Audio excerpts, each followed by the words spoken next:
Welcome back to VSI Quick Learning program. Today we are going to perform another science experiment which is called hover plate experiment. So let's start the experiment. This is a piece of plate and this is another piece of plate. See? Is it hovering over this plate? No. Now we are going to rub this piece of plate with a cloth. Just rub this and see the magic.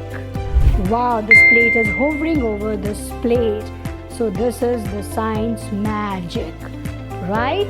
Do you know the principle behind this hover plate experiment? The principle is of static charges.